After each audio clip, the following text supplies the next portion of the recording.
세상은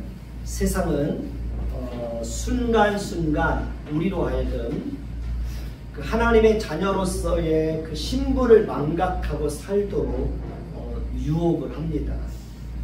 그렇기 때문에 항상 깨어있지 않으면 우리도 순간순간 밀려오는 유혹 앞에 넘어질 수밖에 없습니다.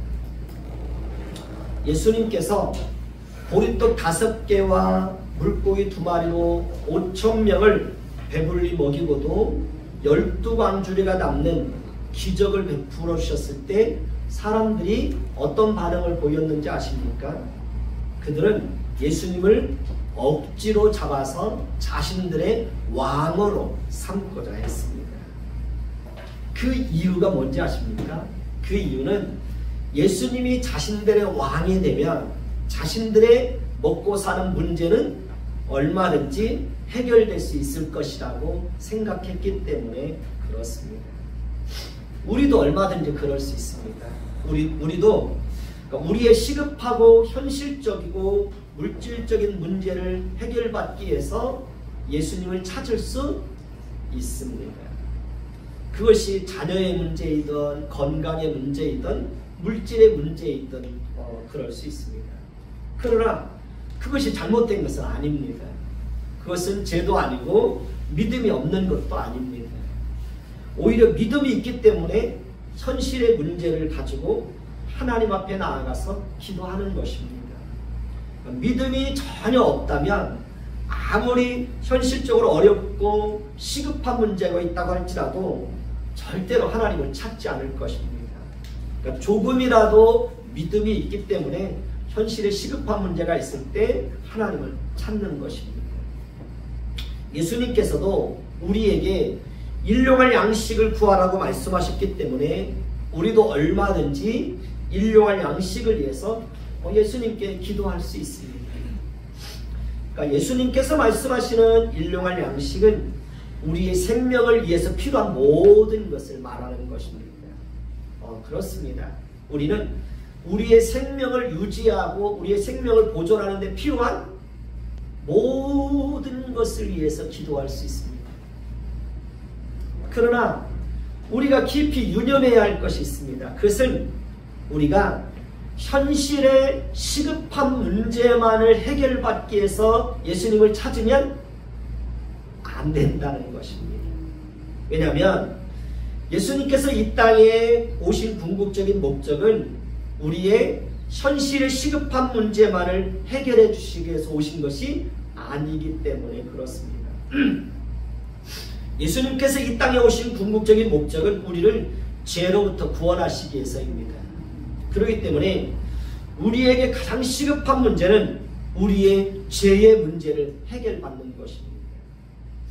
우리의 죄의 문제가 해결되는 것이 무엇보다도 중요하고 우선되는 것입니다.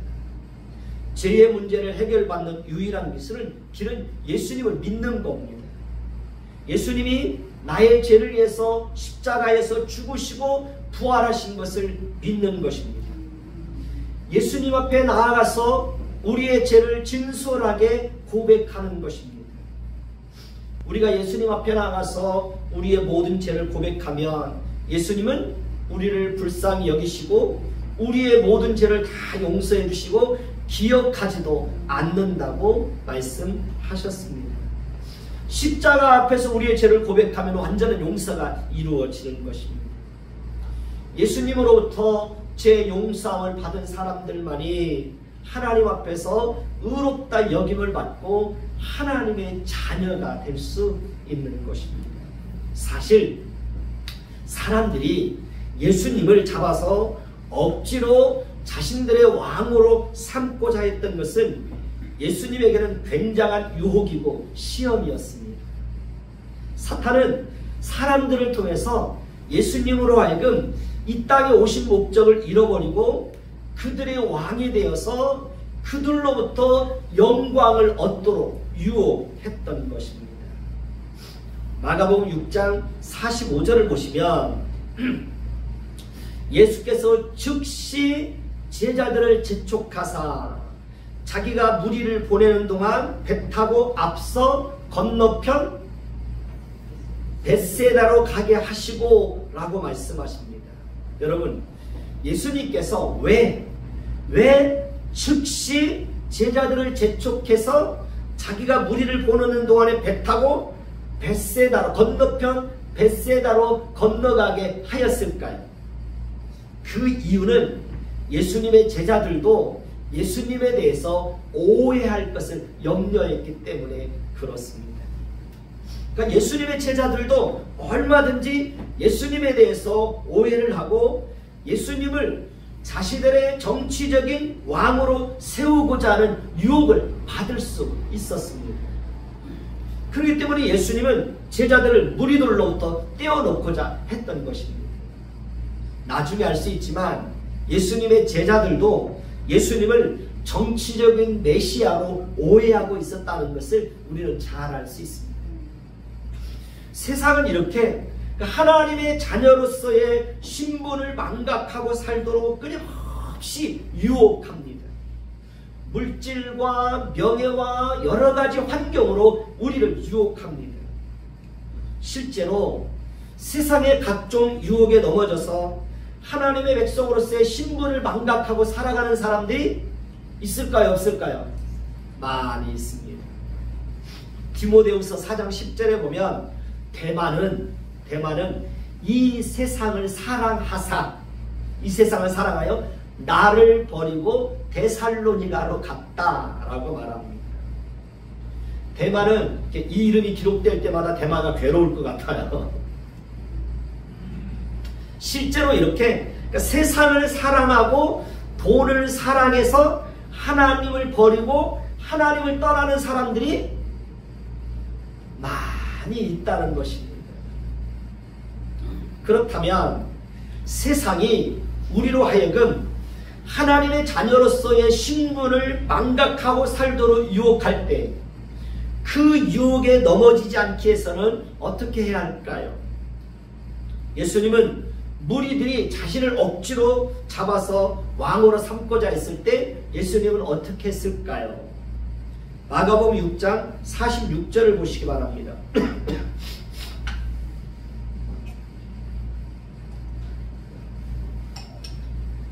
거기 한번 보십시오. 무리를 작별하신 후에 뭐하러? 기도하러. 어디로? 산으로 가셨다라고 말하죠. 마가복음 1장 35절에도 보면 새벽 오히려 미명에 예수께서 일어나다가 한적한 곳으로 가서 거기서 기도하셨다라고 말합니다. 그러니까 예수님은 세상이 예수님 자신으로 하여금 그 신분을 망각하고 세상의 영광을 구하도록 유혹할 때마다 예수님은 어떻게 하셨어요? 한적한 곳으로 가서 산으로 올라가서 기도하면서 세상의 유혹을 물리치셨다는 것입니다. 우리도 이 땅에서 살아가는 동안 세상의 유혹 앞에 넘어지지 않기 위해서는 어떻게 해야 될까요? 끊임없이 기도하는 장소에 나가서 기도하는 시간을 가져야 되는 것입니다. 사무엘 선지자가 고백한 대로 우리는 기도하기를 쉬는 죄를 결단코 범하지 않아야 되는 것입니다. 그러니까 기도하지 않으면 세상의 유혹을 물리칠 수가 없습니다. 기도하지 않으면 여러 가지 시험에서 승리할 수가 없습니다. 기도하지 않으면 세상의 유혹과 맞서 싸워서 절대로 승리할 수가 없습니다. 그렇기 때문에 우리는 무시로 모든 시간을 초월해서 성령 안에서 하나님께 기도해야 되는 것입니다. 예수님께서도 제자들에게 뭐라고 말씀하셨습니까? 시험에 들지 않도록 항상 깨어서 기도하라고 말씀하셨습니다.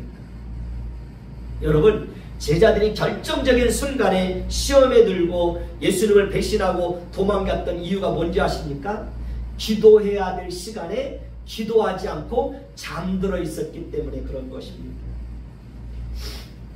하나님께서 여리고성을 무너뜨리기 전에 이스라엘 백성들에게 한 가지 명령을 내렸습니다. 그것은 여리고 성 안에 있는 물건 중에서 그 어떤 것도 손대지 말라고 말씀하셨습니다.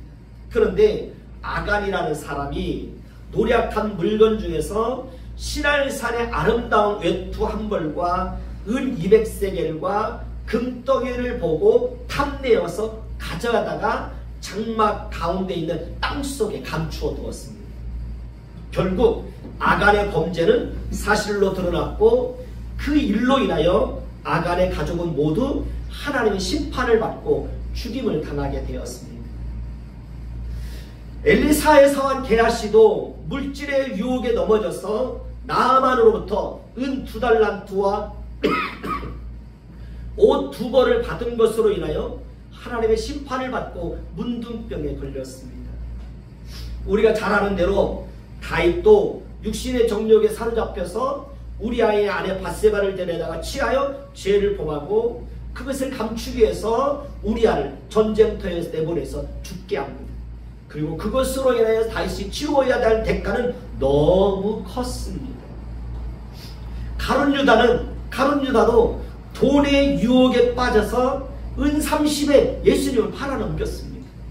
그러니까 은 30에 3년 동안 따라다녔던 스승을 팔아넘긴 겁니다. 우리가 잘 아는 대로 보디발 장군의 아내는 자기 남편이 있었음에도 불구하고 집요하게 요셉에게 동침할 것을 요구하죠. 하루는 집안에 들어갔는데 아무도 없습니다. 요셉과 보디발 장군 단 2사람밖에 없습니다. 그때에도 보디발 장군의 부인이 요셉을 붙잡고 동침할 것을 요구하죠. 그러나 요셉은 그때에도 하나님 앞에 범죄할 수 없다고 말하면서 그 집에서 뛰쳐나옵니다. 요셉이 그렇게 보디발 장군의 아내의 유혹을 물리칠 수 있었던 것은 그 마음에 하나님을 두려워하는 마음이 있었기 때문에 그렇습니다. 하나님이 자신의 모든 행동을 지켜보고 있다는 사실을 잘 알고 있었기 때문입니다. 그러니까 요셉은 자신이 하나님의 백성이라는 사실을 망각하지 않았던 것입니다. 우리에게도 이런 정신이 살아있어야 합니다. 하나님은 우리의 모든 것을 감찰하고 있다는 사실을 기억해야 합니다. 하나님은 우리의 내면의 동기까지도 자세히 살펴서 아시는 분이라는 것을 기억해야 합니다. 하나님은 우리의 생각도 자세히 아신다는 것을 기억해야 합니다. 하나님은 우리의 입술의 말도 알지 못하시는 것이 하나도 없다는 사실을 기억해야 합니다. 하나님은 우리의 앉고 일어서는 것도 다 보고 있다는 사실을 기억해야 합니다. 이것이 다윗의 고백이고 우리의 고백이 되어야 하는 것입니다. 우리가 이러한 정신을 가지고 살아갈 때 우리는 하나님 앞에서 부끄럽지 않게 말하고 행동하고 삶을 살아갈 수가 있는 것입니다. 그러니까 항상 하나님을 의식하고 살아야 됩니다. 우리가 하나님 앞에 숨길 수 있는 것은 아무것도 없다는 사실을 늘 기억해야 됩니다. 그리고 그러한 정신을 가지고 살아가기 위해서는 항상 뭐 해야 됩니까? 기도해야 됩니다. 늘 깨어 있어야 합니다. 그러니까 기도하지 않으면 우리가 중요하게 생각했던 것들, 중요하게 지켜야 될 가치들을 잊어버리고 살아가게 됩니다. 그러니까 기도하지 않으면 나도 모르는 사이에 여러 가지 유혹에 넘어지고 시험에 들 수가 있는 것입니다. 그러니 우리는 항상 기도하기 위해서 늘 최선을 다해야 되는 것입니다. 항상 깨어 있어야 합니다. 길을 걸으면서도 기도해야 됩니다. 시간과 장소를 구분해서 그 시간에 그 장소에 가서 하나님 앞에 늘 기도하는 습관을 가져야 합니다. 그렇게 하지 않으면 나도 모르는 사이에 넘어질 수 있는 것입니다. 그래서 그 바울이 뭐라고 말했습니까? 선줄로 생각하거든 넘어질까 조심하라. 그러니까 내가 서 있다고 생각할 때 넘어질까 조심하라. 그러니까 늘 깨어지지 않으면 나도 모르는 사이에 어떻게 해요? 순식간에 넘어질 수 있다는 것입니다. 솔직히 우리는 기도하지 않고는 살 수 없는 존재들입니다. 밥을 먹지 않으면 우리 육체가 살아갈 수 없듯이 우리의 영혼은 하나님의 말씀을 먹지 않으면 살아갈 수가 없고 기도하지 않으면 살아갈 수가 없는 것입니다. 우리 어른들이 옛날에 우리 선배들이 중요한 말씀을 하셨죠. 기도는 뭐와 같다고요? 호흡과 같다고 그랬어요. 여러분 숨 안 쉬면 살 수 있어요? 없어요? 숨 안 쉬면 살 수 없어요. 단 몇 분만 숨을 안 쉬어도 살아갈 수가 없어요. 옛날 우리 믿음의 선배들은 그런 정신을 가지고 살았다는 거예요. 그러니까 우리가 숨을 쉬지 않으면 살아갈 수 없듯이 우리도 기도하지 않으면 살아갈 수 없다는 그런 정신을 가지고 늘 하나님 앞에서 기도하면서 살아가야 된다는 것입니다. 예수님께서도 세상의 유혹이 밀려올 때마다 따로 한적한 곳에 가서 산에 가서 조용히 기도하면서 하나님 앞에서 시간을 보냈다는 것입니다. 그러니 우리도 예수님의 그 정신을 본받아서 늘 기도하기를 위해서 힘써야 하는 것입니다. 예수님은 우리가 기도할 때 우리에게 은혜를 줍니다. 우리가 기도할 때 세상의 유혹을 물리칠 수 있는 능력과 지혜와 분별력을 주십니다. 예수님은 우리가 기도할 때 시험에 들지 않도록 지켜주시고 시험에 혹시 시험에 들었다고 할지라도 그 시험에서 우리를 건져주시는 은혜를 베풀어 주십니다. 만약에 하나님의 자녀로서의 신분을 망각하고 살도록 유혹하는 것이 있다면 우리는 그것이 무엇이든지 과감하게 포기할 수 있어야 하는 것입니다. 마가복음 6장 47절에서 48절 한번 보십시다. 같이 읽습니다. 시작. 그는 바다 가운데 있고 예수께서는 홀로 곁에 계시다가 바람이 거스름으로 제자들이 힘겹게 놓였는 것을 보시고 밤 상영쯤에 바다 위로 걸어서 그들에게 오사 지나가려고 하시매 예수님께서 산에서 기도하는 동안 제자들이 배를 타고 벳세다로 향하고 있었습니다. 그러나 그들은 뭐 때문에? 바람이 거스름으로 힘겹게 노를 젓고 있었다고 말합니다. 그러니까 예수님은 비록 그들과 떨어져서 무태 계셨고 산에서 기도하고 계셨지만 제자들이 힘겹게 노를 젓는 것을 다 보고 계셨다고 말합니다. 출애굽기 3장 7절에도 7절 이하에도 보면 여호와께서 모세에게 이렇게 말씀하죠. 내가 애굽에 있는 내 백성의 고통을 분명히 보았다라고 말합니다. 그들이 감독자로 말미암아 부르짖음을 듣고 근심함을 알았다라고 말합니다. 하나님께서 친히 내려가서 그들을 애굽인의 손에서 건져내고 그들을 그 땅에서 인도하여 그들의 조상들에게 약속하신 땅, 곧 젖과 꿀이 흐르는 땅으로 그들을 인도하여 들이시겠다고 말합니다. 하나님이 보고 있다고 하는 것은 그냥 보고만 있는 게 아닌 겁니다. 하나님이 보고 있다고 하는 것은 그들을 그 속에서 건져내신다는 것을 다 말씀하고 있는 겁니다. 예수님께서 제자들이 풍랑으로 인하여 힘겹게 노를 젓고 있는 것을 보시고 그들이 힘들어하는 것에 대해서 결코 무관심하거나 모른 척 하신 것이 아니라는 것을 분명하게 보여주고 있습니다. 예수님은 제자들이 풍랑으로 인하여 힘겹게 노를 젓는 것을 보시고 밤 사경쯤에 제자들에게 친히 찾아오셨습니다. 여러분 밤 사경이 몇인지 아십니까? 새벽 3시에서 6시쯤 됩니다. 사람이 살다 보면 여러 가지 어려움을 만날 때가 있죠. 그렇죠? 그래 안 그래요? 그렇습니다. 그리고 그 어려움으로부터 벗어나고자 몸부림을 쳐보지만 그 어려움에서부터 벗어나지 못하고 계속해서 그 어려움 속에서 빠져서 고통당할 때가 있어요? 없어요? 그럴 때가 많죠. 그럴 때 우리는 종종 하나님에 대해서 오해를 하게 됩니다. 하나님이 자신의 일에 대해서 무관심하다고 생각합니다. 하나님이 자신을 버렸다는 생각을 하기도 합니다. 하나님이 자신을 돕지 않는다는 생각을 하기도 합니다. 하나님께서 자신이 고통당하는 것에 대해서 모른다고 생각합니다. 그러나 그것은 순전히 오해입니다. 하나님은 절대로 그런 분이 아닙니다. 분명히 예수님의 제자들도 그렇게 생각했을 것입니다. 예수님께서 자신들이 바람이 거스림으로 싱겁게 노전되어 있는 것을 모르고 있을 것이라고 제자들도 생각했을 것입니다. 왜냐하면 제자들은 바다 한가운데 있고 예수님은 그들과 멀리 떨어져서 어디에 있습니까? 육지에 계시다는 것을 그들도 알고 있었기 때문에 그렇습니다. 그러나 우리가 기억해야 할 것은 예수님은 결코 그들이 힘겹게 노젓는 것을 모르고 있었던 것도 아니고 모른 척하고 있었던 것도 아닙니다. 예수님은 그들이 고통당하는 것을 다 보고 계셨습니다. 그리고 밤 사경쯤에 바다 위로 걸어서 제자들은 있는 곳으로 오십니다. 예수님께서 제자들이 머물고 있는 곳으로 오신 것은 그들을 그 속에서 그들과 함께 하시기 위해서입니다. 예수님은 오늘도 모든 것을 아시고 우리의 모든 것을 감찰하고 있습니다. 그리고 예수님은 우리와 늘 언제나 함께 하십니다.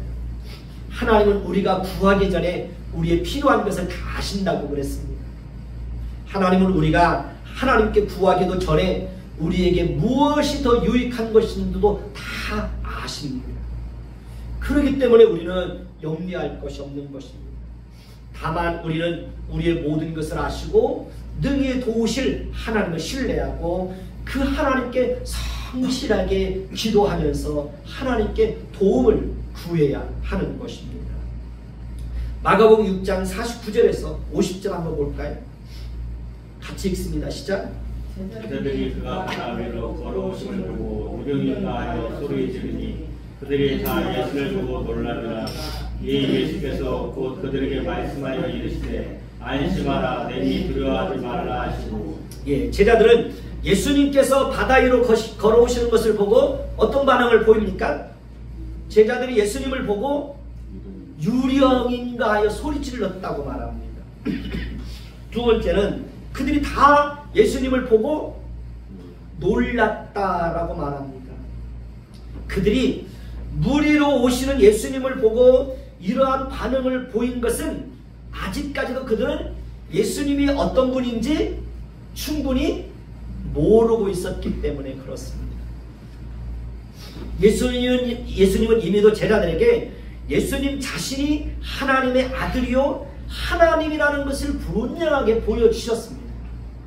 예수님은 풍랑을 잔잔케 한 사건을 통해서도 예수님은 하나님이 지으신 모든 것을 다스리시는 분이라는 것을 이미도 보여주셨습니다. 예수님은 귀신을 내쫓는 것을 통해서도 예수님은 귀신들도 예수님의 다스림 아래 있다는 것을 보여주셨습니다. 예수님은 많은 병든 자들을 고치신 사건을 통해서도 예수님은 질병까지도 다스리시는 분이라는 것을 보여주셨습니다. 보리떡 5개와 물고기 2마리로 5,000명을 먹이고도 12광주리가 남는 기적을 베풀어 주시는 것을 통해서 예수님 자신이 하나님이라는 것을 보여주셨습니다. 그럼에도 불구하고 그들은 예수님께서 바다 위로 걸어오실 때 예수님을 보고 유령인가 하고 소리 지르고 놀라고 두려워했던 것입니다. 예수님은 그들은 제자들의 모습을 보고 그들의 믿음이 없다고 책망하거나 비난하지 않고 오히려 그들에게 이렇게 자상하게 말씀하십니다. 뭐라고 말씀하십니까? 안심하라 내니 두려워하지 말라. 안심하라 내니 두려워하지 말라. 유령인가 하여 소리 지르고 놀라는 그들에게 나야 나 그러니까 두려워하지 마. 마가복음 6장 51절을 볼까요? 같이 봅니다. 시작. 배에 올라 그들에게 가시니 바람이 그치는지라 제자들의 마음에 심히 놀라니 라고 말하죠. 예수님께서 배에 올라 제자들에게 가시니 바람이 어떻게 해요? 바람이 그쳤다라고 말합니다. 그리고 바람이 그치는 것을 보고 제자들이 어떤 반응을 보입니까? 심히 놀랐다라고 말합니다. 예수님은 하늘과 땅과 바다와 그 가운데 있는 모든 것을 지으신 분이십니다. 그렇기 때문에 온 우주 만물이 예수님의 다스림 아래 있고 예수님의 다스림에 순종하는 것은 당연한 것입니다. 예수님께서 바다 위로 걸어오시고 제자들이 타고 있던 배에 오르셨을 때 바람이 그친 것은 조금도 이상한 것이 아니라 당연한 것입니다. 왜냐하면 예수님은 그 모든 것을 다스리시는 분이시기 때문에 그렇습니다. 성경은 분명히 온 우주 만물을 지배하고 다스리시고 보존하고 유지하시는 분이 하나님이라는 사실을 우리에게 알려주고 있습니다. 그렇습니다. 하나님의 다스림과 통치는 지금도 온 우주 만물에 미치고 있다는 사실을 우리는 늘 기억해야 되는 것입니다. 세상의 모든 왕들을 다스리시는 분도 하나님이시고 사람의 생사화복을 주관하시는 분도 하나님이시고 주권자를 세우고 패하게 하시는 분도 하나님이시고 나라의 흥망성쇠를 주장하시는 분도 하나님이십니다. 질병을 다스리는 분도 하나님이시고 사탄의 권세도 누구의 통치 아래 있습니까? 하나님의 통치 아래 있다는 것을 성경은 우리에게 분명하게 가르쳐주고 있습니다. 우리는 하나님의 허락이 없이는 이 지구상에서 일어나는 일은 아무것도 없다는 사실을 우리는 기억해야 합니다. 우리는 하나님의 눈으로 이 세상에서 일어나는 모든 일들을 볼 수 있어야 합니다.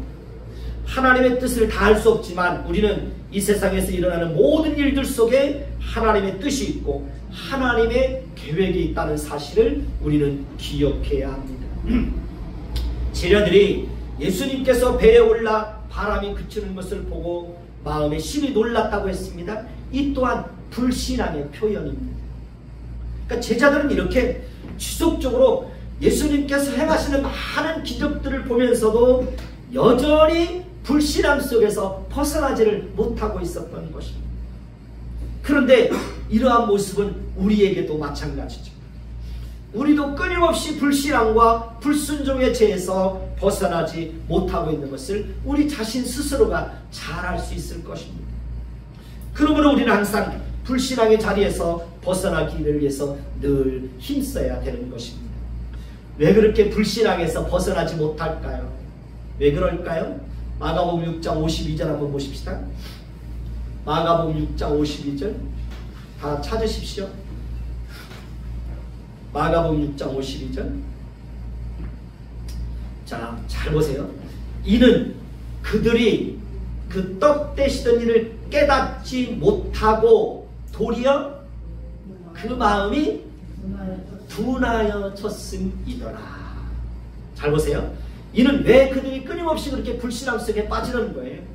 왜 그들이 그렇게 예수님이 행하시는 많은 기적을 보면서도 왜 그렇게 예수님이 어떤 분인지를 모르고 있는 거예요? 왜 그런 거예요? 이는 그들이 그 떡 떼시던 일을 깨닫지 못하고 도리어 그 마음이 둔하여졌음이더라. 그들은 예수님께서 행하시는 오병이어의 기적을 통해서도 예수님이 어떤 분인지를 깨닫지 못한 거예요. 그리고 그들이 그렇게 깨닫지 못했던 것들은 마음이 둔하여졌기 때문에 그렇다는 거예요. 마음이 둔하여졌기 때문에. 여러분들의 마음의 상태는 어떻습니까? 마음이 둔하고 마음이 완악하고 마음이 강팍한 사람들은 뭘 들어도 말씀을 들어도 깨닫지 못하는 거예요. 마음이 둔하면. 그러니까 마음이 둔하면 아무리 무슨 말을 해도 깨달을 수가 없어요.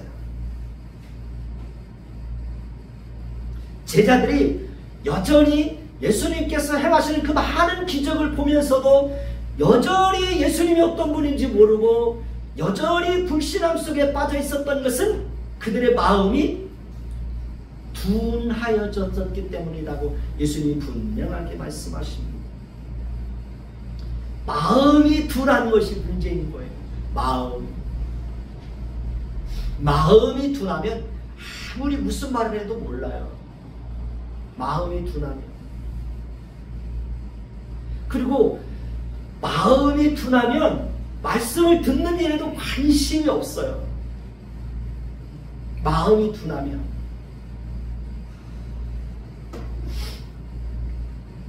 마음이 옥토와 같은 그런 마음을 가지고 있는 사람들은 잘 듣고 잘 깨달아요. 그리고 마음이 둔하지 않은 사람들은 말씀을 들으면 예민하게 반응해요. 예민하게 반응해요.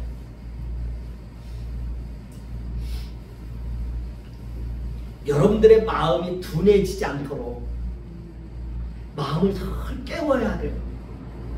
여러분들의 영혼이 잠들지 않도록 여러분들의 영혼을 잘 깨워야 돼요. 그렇다면 마음이 둔하여지지 않기 위해서 어떻게 할까요? 늘 말씀을 가까이 해야 돼요.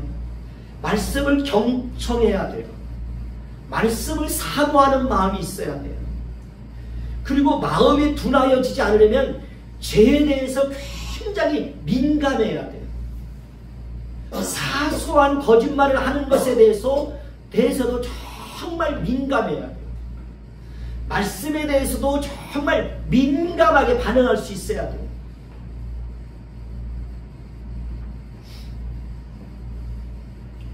거짓말을 밥 먹듯이 해도 마음이 둔한 사람들은, 양심이 화인 맞은 사람들은, 양심이 죽은 사람들은 아무리 거짓말을 해도 그 거짓말에 대한 조금도 죄책감이 없어요. 그러니까 지도자들이 그렇게 거짓말을 밥 먹듯이 하는 거예요. 그런 사람들은 양심이 화인 맞은 사람들이에요. 마음이 돌덩이처럼 굳어있는 사람들이에요. 마음이 완전히 굳어있는 거예요. 그래서 마음이 둔하지 않은 사람들은 죄에 대해서 굉장히 민감해요. 조금의 거짓말을 하는 것에 대해서도 굉장히 민감해요. 민감해요. 누군가를 속이는 문제에 대해서도 굉장히 민감하게 반응해요. 마음이 살아있기 때문에 그런 거예요. 영혼이 살아있기 때문에 그런 거예요. 그리고 마음이 둔하지 않게 해서는 늘 깨어 있어야 돼요.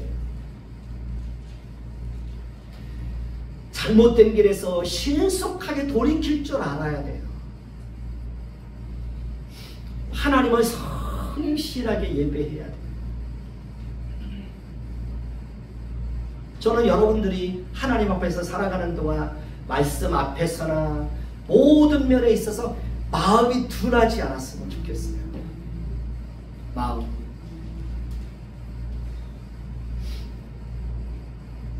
그러니까 이렇게 하지 않으면 우리도 모르는 사이에 마음이 둔해지는 거예요.